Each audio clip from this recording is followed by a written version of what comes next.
का सितंबर टर्म का एग्ज़ाम है। ठीक है, सोल्यूशन करते हैं। इसका 80 मार्क्स का पेपर है। हिंदी की लिपि कौन सी है? देवनागरी। अभी ये देखो क्या बनेगा, जो त और य है उसमें से य में से त की साउंड निकल रही है और इस तरह से ग, तो ये बन गया आपका त्याग। भाषा के कितने रूप होते हैं? 2 रूप होते हैं। इसमें से कौन सा सही होगा? देखो हम ज़्यादातर यही लिखते हैं, बट ये भी सही है, तो दोनों ही इसका राइट आंसर होगा। ठीक है, उसके बाद है, इसमें से चैप्टर के बेस पे है आपके कृष्ण यशोदा से क्या खाने की मांग करते हैं? माखन रोटी। जीवन में बाधाओं को देखकर वीर पुरुष क्या करते हैं? निडरता से सामना। मुन्नी के लिए पंजेब कौन लिखकर आया? उसकी बुआ। बूढ़ी खाला ने किसको पंच बनाया? अलगू चौधरी को। ठीक है, फिर उसके बाद आपका ये पैरा पढ़ के आंसर देने थे। ये ही जो है पैराग्राफ आपकी कौन सी, किसने लिखा हुआ है? कबीर जी ने लिखा हुआ है। हृदय में किसका निवास होता है? सच्चे व्यक्ति के हृदय में। हृदय का मन लिख सकते हो आप, या फिर दिल। ठीक है, इसका मूल भाव क्या था? इसको अपने 2 लाइन में या 1 लाइन में लिखना होता है। मूल भाव कि जो लोग सच बोलते हैं उसके हृदय में परमात्मा का वास होता है और सच से बड़ी कोई तपस्या नहीं। फिर ये आपके वस्तुनिष्ठ प्रश्न थे। अंधे की लकड़ी मतलब कि एकमात्र सहारा। बेकार समय खराब करना, जख मारना। ऊंची दुकान, फीका पकवान, इसका अर्थ है केवल बाहरी दिखावा। फिर ये पैराग्राफ पढ़ के उसके बेसिस पे आंसर देने थे। जगदीश चंद्र बोस को छात्रवृत्ति क्यों मिली? तो इसका आंसर यहाँ से यहाँ तक आएगा। और किस विषय के प्रोफेसर थे? तो वो भौतिकी विषय के। तो उसको पूरा वेतन क्यों देने जाने लगा? देखो यहाँ से। ठीक है, असाधारण मतलब कि कोई व्यक्ति जो विशेष है। अनुसंधान मतलब कि खोज। उसके बाद ये जो है इसका पूरा शीर्षक क्या है? तो यहाँ से जगदीश चंद्र बसु का स्वाभिमान। उसके बाद है ग्राम शब्द का तत्व गांव होगा। सही है, थोड़े से स्पेलिंग में गड़बड़ है क्योंकि गांव के स्पेलिंग आपके इस तरह से होते हैं। ठीक है, उसके बाद है मिठाई का बहुवचन मिठाइयाँ। शिष्य का लिंग परिवर्तन बिल्कुल सही लिखा हुआ है। उसके बाद जो आपके शुरू में लगते हैं ना वो आपके उपसंग्रह होते हैं। फिर इसको क्या लिखेंगे? तो ये तीवर बनेगा। पंजाबी की लिपि देवनागरी है? नहीं, उसकी गुरमुखी है। साहसी व्यक्ति की पहली पहचान क्या होती है? कि वो तमाशा देखने वाले लोगों के बारे में नहीं सोचता। इमारत का होना ना होना नींव की ईंट पे निर्भर करता है। मोरूपंत कौन था? पेशवा था शिवाजी का। शिवाजी माँ को किसके समान समझते थे? स्त्री को माँ के समान। उसके बाद इनमें से अपने कुछ 4 अटैम्प्ट करने थे।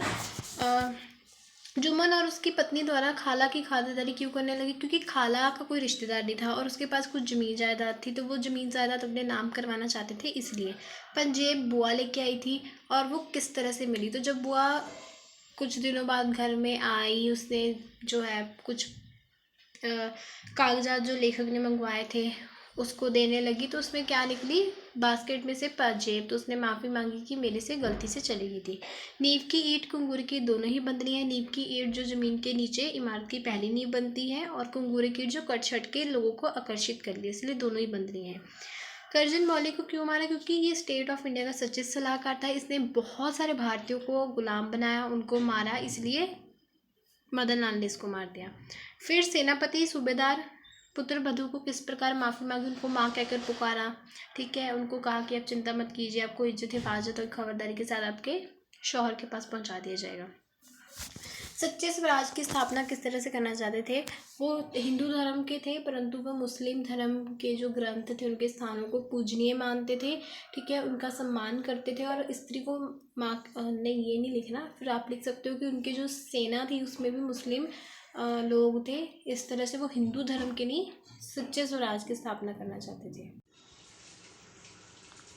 फिर इसमें से कोई 3 करने थे कि पंच परमेश्वर की कहानी का उद्देश्य क्या है? कि हम हर एक के जीवन में मुसीबत आती है, परंतु हमें क्या करना चाहिए? उसका समझदारी से सामना करना चाहिए। अन्याय का साथ, जो जब अन्याय कर रहे हो सच का साथ देना चाहिए। ठीक है, मित्र दोस्त नहीं देखना चाहिए। और क्योंकि जो परमेश्वर पंच होता है उसकी वाणी में परमेश्वर का वास होता है। उसके बाद आशुतोष का चित्रण करना है, तो उसमें आप लिख सकते थे पहले भूमिका, फिर उसकी व्यक्तिगत रुचि क्या थी। हठी बालक था, बहन को प्यार करता था और उद्दंड स्वभाव का था। शहीद मगनलाल डिंगरा से जीवन में, जैसे वो संपन्न परिवार से थे, फिर भी उन्होंने अपने कर्तव्यों को देश के प्रति पहचाना। ठीक है, उन्होंने बहुत सारे देश भक्तों से मिले, जैसे श्याम जी वर्मा, वीर सावरकर, और उन्होंने देश को आज़ाद करवाने के लिए बहुत कुछ किया। पहले उन्होंने कर्जन वालन को मारा और मार के वहाँ से भागे नहीं। ठीक है, फिर उन्होंने और भी मतलब बहुत कुछ किया। संपन्न परिवार में थे, फिर भी उन्होंने अपने कर्तव्यों को नहीं भूला। ठीक है, उसके बाद है वो जो गुलामी को समझते थे कि ये हमारे राष्ट्रीय देवता का अपमान है, और वो चाहते थे कि जब तक हमारा देश न आज़ाद हो मैं बार बार जन्म लूँ। शिवाजी के चैप्टर से क्या शिक्षा मिलती है, किस तरीके का सम्मान करना चाहिए, सच्चे स्वराज से सभी का भला हो सकता है, और हमें सभी धर्मों का सम्मान करना चाहिए। ठीक है, उनके ग्रंथ, उनके जो पवित्र स्थान है उनको पूजना चाहिए, पूजनीय मानना चाहिए। उसके बाद है आपके कोई 5 ट्रांसलेशन करनी थी। सानू बिजली की बचत करनी चाहिए, हमें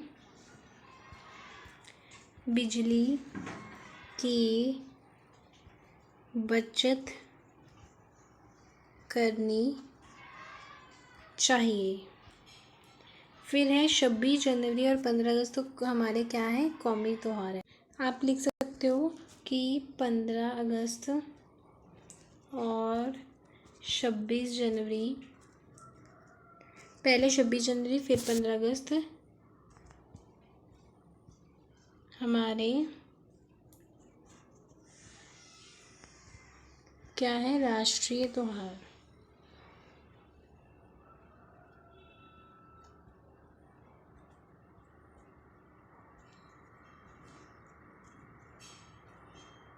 फिर घर, भाग, स्कूल विच भी सफाई रखनी चाहिए।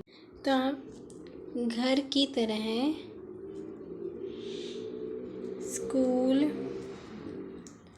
में भी सफाई बहुत ज़रूरी या फिर आवश्यक है। उसके बाद है भारत नू सोने दी चिड़िया कहा जाता है। भारत को सोने की चिड़िया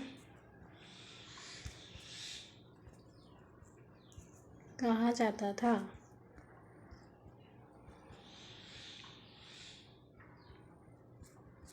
फिर है संतोष का फल, इसमें लिखना था संतोष का फल मीठा होता है।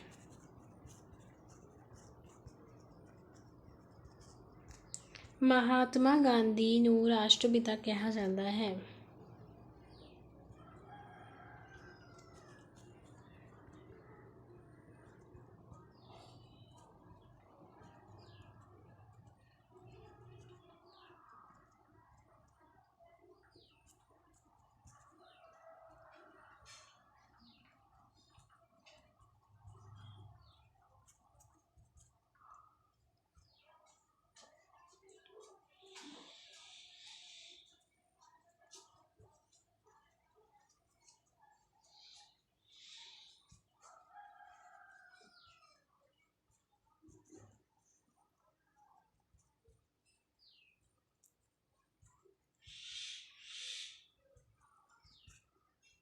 फिर एक एप्लीकेशन करनी थी दोनों में से, और एक अनुच्छेद करना था।